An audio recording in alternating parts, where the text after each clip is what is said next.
বিদ্যুৎ আমাদের জীবনের জন্য কতটা গুরুত্বপূর্ণ। বিদ্যুৎ ছাড়া একদিনও কি কল্পনা করা যায়? মনে করুন কোনো এক কারণে এই বিদ্যুৎ অনেক দীর্ঘ সময়ের জন্য চলে গেছে। সপ্তাহ বা মাসখানেক পর আসতে পারে, বা তার থেকেও বেশি। এ সময় কি কি ঘটনা ঘটতে পারে ভাবা যায়। Hi guys, this is Afnan from Afnan cottage. বলছিলাম 2016 সালে রিলিজ হওয়া সারভাইভাল ফ্যামিলি মুভিটির কথা। জাপানের একটি শহরে হঠাৎ অনেক দীর্ঘ সময়ের জন্য বিদ্যুৎ চলাচল বন্ধ থাকে। জনজীবন তখন একদমই বিপন্ন। বাঁচার তাগিদে মানুষ শহর থেকে বের হয়ে গ্রামে ঠাঁই নিতে যায়। মুভিতে এইরকমই নানা পরিস্থিতি একটি পরিবারের মধ্যে দিয়ে দেখানো হয়েছে। তাহলে আর কথা না বাড়িয়ে সরাসরি চলে যাব সেই ঘটনায়। দেখব কি কি কাণ্ড কারখানা হয় দিনের পর দিন বিদ্যুৎ না থাকার ফলে। তো বলা যাক 2016 সালে রিলিজ হওয়া সারভাইভাল ড্রামা জনরার মুভি সারভাইভাল ফ্যামিলি এর ঘটনা প্রবাহ। জাপানের রাজধানী টোকিও। এই শহরে বাস করত সুজুকি পরিবার। পরিবারে 4 জন সদস্য রয়েছে। তারা সবাই যার যার কাজে ব্যস্ত। পরিবারের বাবার নাম ইয়োশিইউকি। তিনি খুব স্বাচ্ছন্দ্যে তার টিভি অনুষ্ঠান উপভোগ করছেন। পরিবারের বড় ছেলের নাম কেনজি, ছোট মেয়ের নাম ইউই। তারা দুইজনই তার ফোন নিয়ে ব্যস্ত। তাদের মায়ের নাম মিৎসুই। তিনি কিচেনে রান্না করছেন। পরিবারের অবস্থা দেখে বোঝা যায় তারা সবাই প্রযুক্তির উপর অনেক বেশি নির্ভর। তাদের বিনোদনের একমাত্র মাধ্যমই যেন এই মোবাইল, কম্পিউটার, টেলিভিশন এগুলো। পরিবারের একে অপরের সাথে যে গল্পগুজব বা কোথাও একসাথে বেড়াতে গিয়েও যে আনন্দ করা যায় তা এই পরিবারে নেই বললেই চলে। কাছাকাছি থেকেও যেন সবাই আলাদা। আসলে সত্য বলতে বর্তমানে প্রায় প্রতিটি পরিবারেই এই একই অবস্থা। প্রযুক্তি জীবন সহজ করে দিলেও এই ব্যাপারগুলো কেড়ে নিচ্ছে। পরের সকালে ইউসি উঠে দেখেন তিনি অনেক দেরিতে জেগে উঠেছেন। অ্যালার্ম ক্লকটা সময় মতো বাজেনি, তাই তার দ্রুত অফিসে যেতে হবে। এখন যে কয়টা বাজে সেটাও সে জানতে পারে না, কারণ পুরো বাসায় বিদ্যুৎ নেই। ঘড়িগুলো তো বিদ্যুতেই চলে। আবার অবাক করা বিষয় হচ্ছে তাদের আইপিএসগুলিও কাজ করছে না। তাদের মেয়ে ইউই দেখে তার ফোন বন্ধ, কারণ চার্জ শেষ হয়ে গেছে। গরমে তাদের অবস্থা একেবারেই বিপন্ন। সবাই অস্থির, মনে হয় রাত থেকেই বিদ্যুৎ ছিল না। ইউসি পরে বিদ্যুৎ অফিসে কল করার চেষ্টা করে, কিন্তু ফোনও তো কাজ করছে না, কারণ এটাও তো বিদ্যুৎ দিয়েই চলে। যাই হোক, তারা সবাই তাদের নিজ নিজ কাজে বেরিয়ে পড়ে। ছেলেমেয়েরা স্কুলে যাবে আর তাদের বাবা যাবে অফিসে। লিফটের কাছে এসে দেখা যায় সেখানে অনেক মানুষের ভিড়। পরে জানা গেল শুধু তাদের অ্যাপার্টমেন্ট নয়, তাদের পুরো বিল্ডিংয়েই বিদ্যুৎ নেই। সন্দেহ হয় শুধু তাদের বিল্ডিং নাকি পুরো এলাকাতেই এই বিদ্যুতের সমস্যা। জেনারেটর কাজ করছে না। এবার আর লিফট দিয়ে নামা হয় না, কয়েকতলা কষ্ট করে সিঁড়ি হেঁটে তাদের নেমে আসতে হয়। ইয়োসি ইতিমধ্যেই অফিসের জন্য অনেক লেট হয়ে গেছে, তাই দ্রুত তাকে ট্রেন স্টেশনে পৌঁছাতে হবে। কিন্তু স্টেশনে তো আরেক কাণ্ড, প্রচুর মানুষের ভিড় সেখানে। জানা যায় কোনো ট্রেনই তাদের গন্তব্য থেকে আসতে পারেনি, কারণ বিদ্যুৎ ছাড়া তাদের কোনো ট্রেন চলে না। তাই সেগুলো শহরের বিভিন্ন জায়গায় থেমে আছে। বিদ্যুৎ না আসা পর্যন্ত এগুলো কোনোভাবেই চালু করা সম্ভব নয়। অফিস তো যেতেই হবে, এজন্য ইউসি বাসের জন্য বেরিয়ে পড়ে। কিন্তু ইলেকট্রিক বাস ও চার্জার গাড়িগুলিও তো চলবে না, আর টোকিও শহরে এগুলোর পরিমাণই বেশি। তাই ইউসিকে হেঁটে হেঁটেই অফিসের পথে রওনা দিতে হয়। তবে এসবের মধ্যে কেনজি ঠিকঠাকভাবে স্কুলে যাচ্ছিল, কারণ সে সাইকেলে যাতায়াত করে। কেনজি রাস্তায় থেমে চারপাশটা দেখছিল। এরকম দৃশ্য সে আগে কখনো দেখেনি। মানুষেরা অস্থির, সকল পর্যায়ের মানুষদেরকেই হেঁটে হেঁটে তাদের কাজে যেতে হচ্ছে। এখানে এক মজার কাণ্ড ঘটে। কোটি টাকার গাড়ি থাকা সত্ত্বেও কিছু মানুষদের কেনজির উপরই হিংসা শুরু হয়। যদি তার কাছ থেকে সাইকেলটা নিয়ে তারা চালাতে পারত। এটাই হলো পরিস্থিতি। কোটি টাকার গাড়ির থেকেও এখন সাইকেলের মূল্যই বেশি। যাই হোক, ইয়োসি অফিস চলে আসে। হ্যাঁ, তার আসতে অনেক দেরি হয়েছে, কিন্তু সে তো একা নয়। অফিসের সবারই তো একই অবস্থা। অফিসের দরজা অটো সিস্টেমে খোলে। বিদ্যুৎ নেই, তাই খুলছে না। কি আর করার, এত দামি দরজা ভেঙে ফেলতে হয়। অফিসে তো সবাই পৌঁছালো, কিন্তু কাজ কি করতে পারবে? কম্পিউটারগুলো তো বিদ্যুতেই চলে। টাইপের কাজগুলো অবশ্য আপাতত খাতায় লিখেই করা যায়। অন্যদিকে মিৎসুই এত গরমে বাসার কাজ করে অস্থির। বাইরে বের হলে তার প্রতিবেশীদের সাথে দেখা হয়। তারা কেউই জানে না বিদ্যুৎ নেই কেন। তারা রাতের জন্য বেশি চিন্তিত, তাই সবাই মিলে তারা মোমবাতি কেনার জন্য যায়। অন্তত রাতে আলোতে থাকতে হবে তো। মিৎসুইও তাই করে। সেও কিছু মোমবাতি কিনে নিতে চায়। দোকানে চার্জার লাইট, ব্যাটারি এগুলো অনেক আগেই শেষ হয়ে গেছে। কিছু মোমবাতি রয়েছে, এগুলো মিৎসুই কিনে নেয়। সুপার শপগুলোতে প্রচুর ভিড়, তাই মিৎসুইকে বিশাল এক লাইনে দাঁড়াতে হয়। এদিকে আবার ক্রেডিট কার্ডের মেশিনগুলো কাজ করছে না। যেহেতু বিদ্যুৎ নেই, তাই সবাইকে ক্যাশ টাকা দিতে বলা হয়। ক্যাশ টাকার হিসাবে বেশ সময় লাগছিল, এর জন্য মিৎসুইকে অনেকক্ষণ লাইনে অপেক্ষা করতে হয়। অন্যদিকে ইউকির অফিসের অবস্থা বেহাল।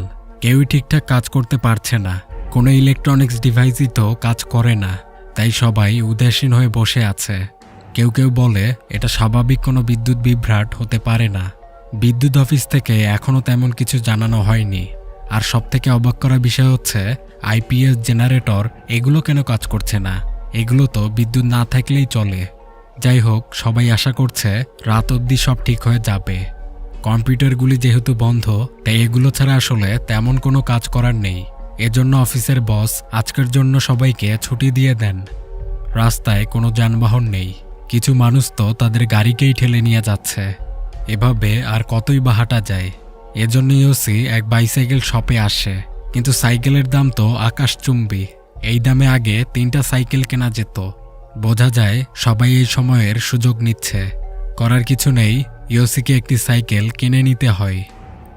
রাতেও আর বিদ্যুৎ আসলো না। একদমই বিরক্তিকর অবস্থা। পুরো বাসায় মোমবাতি জ্বালিয়ে দেয়া হয়েছে। এই আলোতে সবাই রাতের খাবারটা সেরে নেয়। টয়লেটের ফ্লাশ হচ্ছে না, ট্যাপে পানি নেই। ট্যাঙ্কে যা পানি ছিল তা ইতিমধ্যেই শেষ হয়ে গেছে। কাল বোধহয় তাদের পানি কিনে আনতে হবে। সবাই যার যার রুমে বোর হয়ে বসেছিল, কারণ করার তেমন কিছুই নেই। ফোন, ল্যাপটপ, টিভি সবকিছুই তো বন্ধ। রাতে পূর্ণিমা চাঁদ উঠেছে। ব্যালকনিতে দাঁড়িয়ে সবাই সেই চাঁদ দেখে। এরকম সময় তারা আগে কখনো দেখেনি। পুরো পরিবার ব্যালকনিতে একসাথে দাঁড়িয়ে তারা আকাশের চাঁদ তারা দেখে আর একে অপরের সাথে গল্প করে। 2 দিন এভাবেই পার হয়ে যায়। আজ 3য় দিন। বিদ্যুৎ নেই। অ্যাপার্টমেন্টের অবস্থা একদমই বাজে। ওয়াশিং মেশিন বন্ধ, ক্লিনার বন্ধ। আর একটা মানুষ কত কিছুই বা সামলাবে। শুধু 3 দিন বিদ্যুৎ না থাকার জন্য তাদের লাইফস্টাইলই পরিবর্তন হয়ে গেছে। স্কুলগুলোতে ঠিকঠাক পাঠদান হচ্ছে না। অনেকেই দূর থেকে স্কুলে আসেনি। এদিকে অফিসে জানানো হয় বিদ্যুৎ না আসা পর্যন্ত অফিসের কোনো কাজই ঠিকমতো হবে না। তাই সকল এমপ্লয়িকে বলা হয় বিদ্যুৎ আসার পরই অফিসে আসতে। ইউসি একটি বেসরকারি কোম্পানিতে জব করে। সে তার বসকে বলে এ সময়টাতে কি তারা বেতন পাবে। তার বস বলেন যেহেতু অফিস এখন অচল, তাহলে তাদের বেতন তিনি কিভাবে দিবেন। অফিসের আয় না থাকলে তো বেতন দেওয়ার কোনো উপায় নেই। এসব শুনে ইউসি অনেক চিন্তিত হয়ে পড়ে। সামনে যে আর কি হতে পারে এটাই এখন ভাববার বিষয়। অফিস থেকে ফেরার সময় ইউসি দেখে তার বস পরিবার সহ কোনো এক জায়গায় যাচ্ছে। তার বস বলেন যেহেতু শহরে পানির অনেক সংকট আর বিদ্যুৎ না থাকায় শহর একদম অচলই বলা চলে, তাই তারা গ্রামের দিকে যাচ্ছে। ওখানকার পুকুর খাল বিলে পানির অভাব মিটে যাবে আর ওই দিকটার পরিবেশও ঠান্ডা। ইউসি ভাবে তাদেরও এমনটাই করা উচিত। গ্রামে গেলেই ভালো হয়। এদিকে স্ত্রী মিৎসুই পানি আনার জন্য দূরের ওয়াটার ট্যাঙ্কের কাছে আসে। সেখানে অনেক মানুষের ভিড়। ঘন্টার পর ঘন্টা দাঁড়িয়ে থেকেও লাভ হয় না। ট্যাঙ্কের পানিও প্রায় শেষের দিকে। যতটুকু আছে তা ট্যাঙ্ক কর্তৃপক্ষের জন্যই রাখতে হবে। ক্রেডিট কার্ড চলবে না, তাই ইউসি টাকা উত্তোলনের জন্য দ্রুত ব্যাংকে আসে। কিন্তু ব্যাংকেও তো অনেক ভিড়। এই ভিড়ের ধাক্কায় ইউসি আহতই হয়ে পড়ে। 7 দিন পার হয়ে গেছে। বিদ্যুৎ না আসায় পুরো শহরের অবস্থা বেগতিক। দোকানপাট বন্ধ, স্কুল কলেজে কোনো পাঠদান হচ্ছে না। সকল কলকারখানা, অফিস বন্ধ করে দেয়া হয়েছে। এলাকার সবাই আলোচনায় বসে। বিদ্যুৎ অফিসে গিয়ে তারা জানতে পেরেছে 7 দিন আগে জাতীয় গ্রিড সহ সবকয়টি গ্রিডে কি একটা জানি হয়েছে। বিদ্যুৎ আর উৎপন্ন করা যাচ্ছে না। জ্বালানি ব্যবহার করে পানি স্রোতকে কাজে লাগিয়ে এমনকি ঘর্ষণেও বিদ্যুৎ উৎপন্ন হচ্ছে না। মোট কথা কোনোভাবেই মেশিনে বিদ্যুৎ শক্তি উৎপন্ন করা যাচ্ছে না। এ এক আজব ব্যাপার। তবে গবেষক দল বিষয়টা নিয়ে কাজ করছেন। আশা করা যায় কিছু দিনের মধ্যেই সবকিছু ঠিক হয়ে যাবে। এখন কথা হচ্ছে, এই সময়টা তো এভাবে থাকা যায় না, তাই সবাই সিদ্ধান্ত নেয় তারা গ্রামের বাসা চলে যাবে। এটাই করা হচ্ছিল। একে একে অনেকেই গ্রামের বাসা চলে যায়। অ্যাপার্টমেন্টের এক বৃদ্ধা মহিলা এই সময়টাতে মারা যান। তার অনেক বয়স হয়েছিল। এত গরম আর বাথরুমের কষ্টে তিনি অনেক বেশি অসুস্থ হয়ে পড়েছিলেন। এসব দেখে ইয়োসিরা ভাববে তারাও গ্রামের বাসা চলে যাবে। তাদের গ্রামের বাসা কাগোশিমায়। ওখানে শুধু ইয়োসির বাবাই বেঁচে আছেন। ছেলেমেয়েরা বেশ অবাক হয়। তারা 7 বছর পর তাদের গ্রামের বাড়ি বেড়াতে যাচ্ছে। ভোরের দিকে তারা গ্রামের উদ্দেশ্যে রওনা হয়। কেনজি তার ফোনটি সাথে নিয়েছে। তার বাবা এসে বলে, এই ফোন এখনও তোমার কাছে আছে? এটা রাখার কারণ কি? গ্রামে গিয়ে কি এটা কোনো জাদুঘরে রাখবে? এটা এখন রাস্তায় ফেলে দিলেও কেউ নিবে না। যাই হোক, তারা সবাই সাইকেলে করে যাত্রা শুরু করে। রাস্তায় অনেককেই সাইকেলে দেখা যায়। কেনজিদের পানি কেনার প্রয়োজন ছিল, কিন্তু রাস্তার সবগুলো দোকানেই জিনিসপত্রের মূল্য অনেক বেশি। সবাই সময়ের সুযোগ নিচ্ছে। এক বোতল পানির দাম এখন 300 টাকার মতো। তারা একটি দোকানে আসে। দর কষাকষি করে কয়েকটি পানির বোতল ও খাবার কিনে নেওয়া হয়। তারা এগুলো খেয়ে সেখানে কিছুক্ষণ বিশ্রাম নেয়। এরপর তারা আবার যাত্রা শুরু করে। তাদের কাছাকাছি একটি এয়ারপোর্টে যেতে হবে। কিছু সময়ের মধ্যেই তারা এয়ারপোর্টে এসে পৌঁছে, কিন্তু এয়ারপোর্টের গেট লক করা ছিল। অনেক মানুষের ভিড় সেখানে। কেনজিরা সেখানে গিয়ে জানতে পারে তাদের সবার ফ্লাইট বাতিল করে দেয়া হয়েছে। তাই উৎসুক জনতার এত ভিড়। প্যাসেঞ্জাররা অনেক ক্ষিপ্ত হয়ে উঠেছিল, কারণ টিকিট কেনার আগ পর্যন্ত তাদের এমন কিছু বলা হয়নি যে ফ্লাইট বন্ধ হতে পারে। গার্ডরা বলে, যেহেতু বিদ্যুৎ নেই তাই বিমান উড়ানোর সিদ্ধান্ত বাতিল করা হয়েছে। যা জ্বালানি আছে তা ভবিষ্যতের জন্য সংরক্ষণ করা হবে। উপস্থিত জনগণ এসব মানবে না। এতে পুলিশের সাথে তাদের সংঘর্ষ বেঁধে যায়। এদিকে আবার কিছু লোক গেট টপকিয়ে যেতে চাচ্ছিল। সব মিলিয়ে সেখানে এক গন্ডগোল লেগে যায়। যেহেতু ফ্লাইট বাতিল করা হয়েছে তাই আর থেকে লাভ নেই। ইয়োসিরা কাছের একটি হোটেলে আসে। আজকের রাত এখানে পার করতে হবে, কিন্তু এখানেও সেই সুযোগের অসৎ ব্যবহার। এক রাত থাকার জন্য অনেক বেশি বিল চার্জ করা হচ্ছিল। উপায় যেহেতু নেই, ইয়োসিরা তাই রাজি হয়। রাতের খাবারের সময় তারা আলোচনা করে তারা কি তাদের অ্যাপার্টমেন্টে ফিরে যাবে নাকি অন্য কোনো ব্যবস্থা করবে। তাদের এখানে থাকা তো বিপজ্জনক। দোকানপাট বন্ধ, জিনিসপত্রের দাম আকাশচুম্বী, আর এগুলো তো শেষ হয়ে যাবে। তখন কি হবে? তাই তারা সিদ্ধান্ত নেয় যেভাবে হোক গ্রামেই যাবে। এখন কথা হলো, তারা বিমানে করে যেতে পারছে না, তাহলে সাইকেলে করে যেতে হবে। এতে হয়তো তাদের কয়েকদিনের মতো সাইকেল চালাতে হতে পারে। পরের সকালে কেনজি ও তার বোন দোকান থেকে একটি ম্যাপ নিয়ে নেয়। এই দোকানগুলোতে এখন কোনো বিক্রেতা নেই। আর এইদিকে তাদের বাবা মা একটি মুদি দোকানে আসেন। কিছু দামি অ্যালকোহল বিক্রি করে তারা কিছু চাল ও ডাল কিনে নেয়। এরপর তারা তাদের যাত্রা শুরু করে। প্রথমে তারা ম্যাপের সাথে মিলিয়ে রাস্তা খুঁজে পাচ্ছিল না, তবে কয়েক ঘন্টা যাত্রার পরে তারা একটি হাইওয়ে খুঁজে পায়। সেখানে একসাথে অনেক মানুষ যাতায়াত করছে। সবাই যার যার গ্রামে যাবে। ইয়োসিরা এক জায়গায় এসে বিশ্রাম নেয়। এখানেই তারা আজ রাতটা পার করবে। এ সময় তাদের কাছে পানি দেখে অন্য আরেকটি পরিবার সেই পানিগুলো কিনে নিতে চায়। অনেক টাকা দিলেও ইয়োসিরা রাজি হয় না। লক্ষ টাকার চেয়েও এখন পানির মূল্যই বেশি। তারা খাবার খেয়ে রাতে ঘুমানোর প্রস্তুতি নেয়। অনেক ঠান্ডা সেখানে, কিন্তু কি আর করার, কষ্ট করতে হবে। এই সময় আবার তাদের কিছু পানির বোতল চুরিও হয়ে যায়। কেনজি তার পিছু নিয়েছিল, কিন্তু এসে দেখে লোকটি তার বাচ্চার জন্য পানি চুরি করেছে। কেনজির এতে মায়া হয়, সে তাকে ছেড়ে দেয়। পরের সকালে কেনজিরা আবার যাত্রা শুরু করে। তাদের একটা বিশাল টানেল পার হতে হবে। টানেল বলতে এখানে ব্রিজের নিচের রাস্তাকে বোঝায়। সেখানে ঘুটঘুটে অন্ধকার ছিল, তারা ভয়ে এগোতে পারে না। এজন্য তারা ওখানকার কিছু বয়স্ক মহিলাদের সাহায্য নিয়ে টানেলটা পার হয়। 16 দিন পার হয়ে গেছে। ইয়োসিরা একটি নদীর ধারে এসে বিশ্রাম নিচ্ছিল। কিছু খাবার থাকলেও তাদের পানি ইতিমধ্যেই শেষ হয়ে গেছে। উপায় না দেখে ইয়োসি সেই নদীর ময়লা পানি পান করতে শুরু করে। অন্তত তৃপ্তি তো মেটাতে পারবে। এরপর তারা আবার যাত্রা শুরু করে। এক পর্যায়ে হঠাৎ মুষলধারে বৃষ্টি নেমে যায়। হালকা ঝড়ো বাতাসও বইছিল। তাই তারা রাস্তার ধারে সাইকেলগুলো পার্ক করে এবং একটি ব্রিজের নিচে এসে আশ্রয় নেয়। ভালোই বৃষ্টি হচ্ছিল। তাদের সাইকেলগুলো এতে ক্ষতিগ্রস্ত হয়। বৃষ্টি শেষে দেখা যায় তাদের জিনিসপত্রগুলো ভেঙে গিয়েছে। একটি সাইকেল পুরো অকেজো, কাপড় চোপড়গুলি কাদামাখা, আর খাবারগুলো নষ্ট হয়ে গেছে। করার কিছুই ছিল না। এদিকে ইউসি আবার অসুস্থ। নদীর ময়লা পানি খাওয়ার জন্য তার পেটের অসুখ হয়েছে। এজন্য কেনজি আর তার বোন একটি শপে যায়। কিছু ঔষধ আর মোমবাতির মতো নিত্য প্রয়োজনীয় জিনিসগুলো নেওয়া প্রয়োজন। এগুলো খুবই অল্প ছিল। খাবারের জন্য কিছু না পেয়ে তাদের শেষমেশ বিড়ালের খাবারই নিতে হয়। অন্তত তারা তাদের ক্ষুধা তো মেটাতে পারবে। পানির বিকল্প হিসেবে তারা পায় ব্যাটারি বিশুদ্ধকরণ পানীয়। এগুলো খাওয়া যায়, তবে স্বাদ বিদঘুটে। এসব নিয়ে তারা তাদের বাবা মার কাছে আসে। বিড়ালের খাবারগুলি তো ইউই খেতেই পারছিল না। কেনজি অবশেষে তার ফোনের ব্যাক কভার কেটে সাইকেলের টায়ার সারিয়ে নেয়।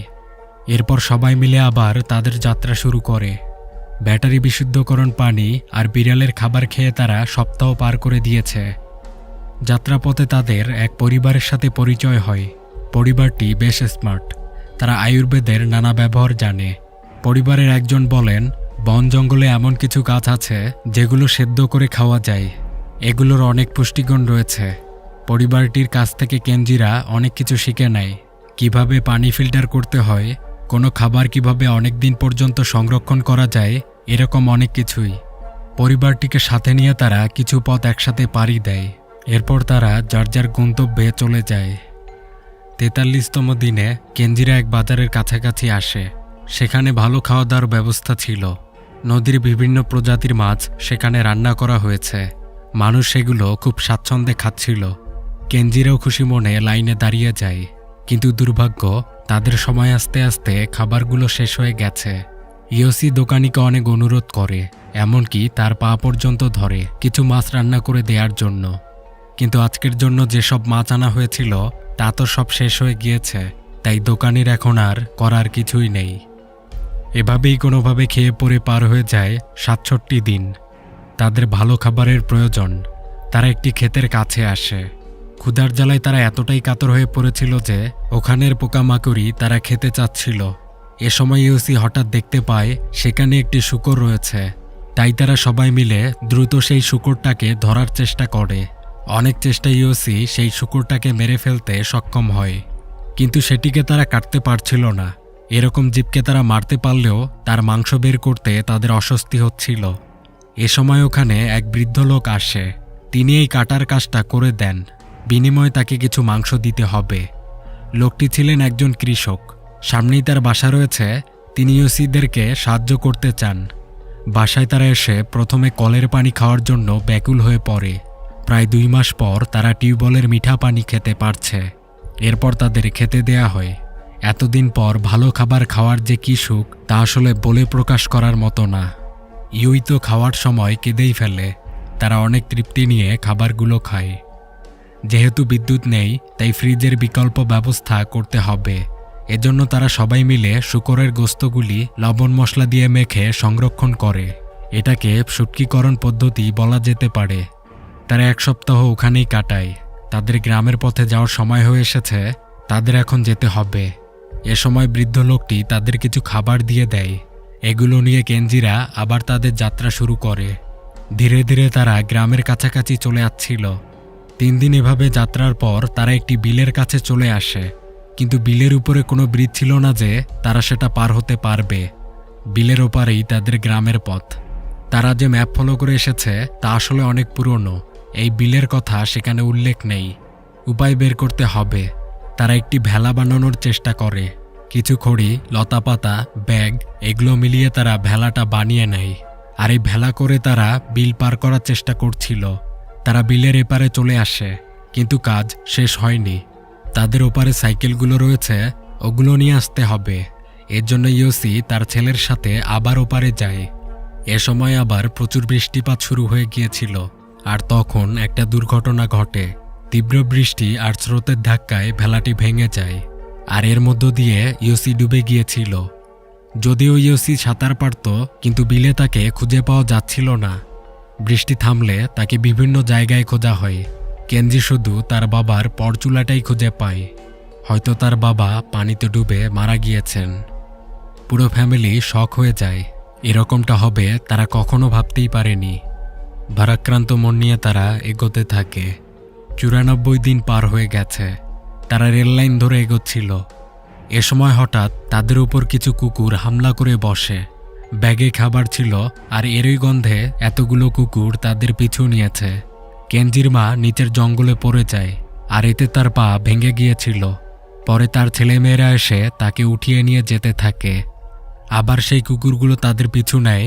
কুকুরগুলি তাদের উপর আক্রমণ করতে ধরে, আর এ সময় সেখানে একটি ট্রেন চলে আসে। এই ট্রেনটি কয়লা দিয়ে চলে। আদিকালে জাপানে এই ট্রেনগুলোই চলাচল করত। কেনজিরা তো এই ট্রেন দেখে অবাকই হয়ে পড়েছিল। এরপর এই ট্রেনে করে তারা গ্রামের দিকে যায়। ট্রেনে কয়েকজন ডাক্তার ছিলেন। তারা কেনজির মাকে প্রাথমিক চিকিৎসা দেন, তাদের খেতেও দেয়া হয়। এদিকে দেখা যায় বিলের এক কিনারায় ইয়োসি পড়ে আছে। এই ছোট বিলে কি আর কেউ সহজে মরে যায়? যাই হোক, ইয়োসি উঠে হাঁটা শুরু করে দেয়। একটা ক্ষেতের ধারে এসে সে বসে পড়ে। এই ক্ষেতের পাশ দিয়েই যাচ্ছিল ওই কয়লা চালিত ট্রেনটি। ইয়োসি ট্রেনটিকে দেখে তার কাছে থাকা মশালটি জ্বালিয়ে ধরে। দূর থেকে কেনজির মা তা দেখতে পায়। ট্রেন থামিয়ে নেওয়া হয়। কেনজিরা তার বাবাকে ট্রেনে নিয়ে আসে। পুরো পরিবার আবার একত্রিত হয়। অবশেষে 108 দিন পর কেনজিরা তার দাদা বাড়ি চলে আসে। কেনজির দাদা বিচের ধারে মাছ ধরছিলেন। তার দেখা পেয়ে তারা সবাই উল্লাসে ফেটে পড়ে। কেটে যায় 2.5 বছর। তারা সবাই এখন গ্রামের বাসিন্দা। এখানকার পরিবেশের সাথে তারা মানিয়ে নিয়েছে। সুজুকি পরিবার এখন অনেক কাজ করতে পারে। পুরুষরা মাছ ধরে, চাষাবাদ করে, আর মহিলারা তাঁতের কাজ সহ বাসার সবগুলো কাজই করে থাকে। তারা গ্রামে বেশ সুখে শান্তিতেই বসবাস করছে। একদিন ভোরে ইয়োসির ঘুম ভেঙে যায়। মনে হয় সে মাইকের সাইরেন শুনতে পেরেছে। বাসার সবাই বাইরে বেরিয়ে দেখে আশেপাশের মাইকগুলো বেজে উঠছে। দূর দূরান্তের লাইটগুলো ধীরে ধীরে জ্বলে ওঠে। মনে হয় বিদ্যুৎ ফিরে এসেছে। হ্যাঁ, অবশেষে প্রায় 3 বছর পর বিদ্যুৎ ফিরে এসেছে। আবার সচল হয় পুরো টোকিও শহর। ব্যস্ত হয় শহরের রাস্তাঘাট। শহর যেন আবার জীবন ফিরে পেল। কিছুদিন পর জানা যায় এই বিদ্যুৎ হারিয়ে যাওয়ার কারণ ছিল সোলার ফ্লেয়ার বা সৌরফুলকি। সূর্যের একটি অংশে অতিরিক্ত সৌরশক্তি উৎপন্ন হওয়ার জন্য সেখানে একটি বিস্ফোরণ ঘটে, আর এতে তৈরি হয় উচ্চমাত্রার রেডিয়েশন। এই উচ্চমাত্রার রেডিয়েশনের জন্যই মূলত বিদ্যুৎ উৎপন্ন হচ্ছিল না। ইন্টারনেটে সোলার ফ্লেয়ার সম্পর্কে বিস্তারিত তথ্য পাওয়া যাবে। তবে এ সময় নানা গুজবও ছড়াচ্ছিল যে এটা কোনো জঙ্গি সংগঠনের কাজ। তারাই হয়তো গ্রিডগুলোতে ভয়ানক কিছু একটা করছিল বারবার। যাই হোক, বড় কথা হচ্ছে বিদ্যুৎ ফিরে এসেছে। সুজুকি পরিবার তাদের শহরের জীবনে চলে আসে। তবে তারা এখন আর প্রযুক্তি নির্ভর নয়। সবকিছু তারা প্রয়োজন অনুযায়ী ব্যবহার করে। পরিবারের সবাই এখন আগের থেকে অনেক বেশি কর্মঠ ও প্রাণবন্ত, এবং তারা এখন অনেক বেশি একে অপরকে ভালোবাসে এবং একে অপরের সাথে অনেক সময় কাটায়।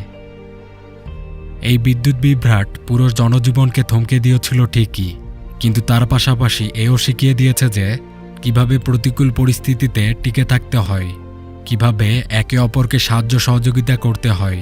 পরিবারের প্রতি ভালোবাসাটা আসলে কতটা গুরুত্বপূর্ণ। আর সবথেকে বড় যে বিষয়টা বোঝাতে পেরেছে, এই বিদ্যুতের গুরুত্ব আমাদের জীবনে কতটুকু। তাই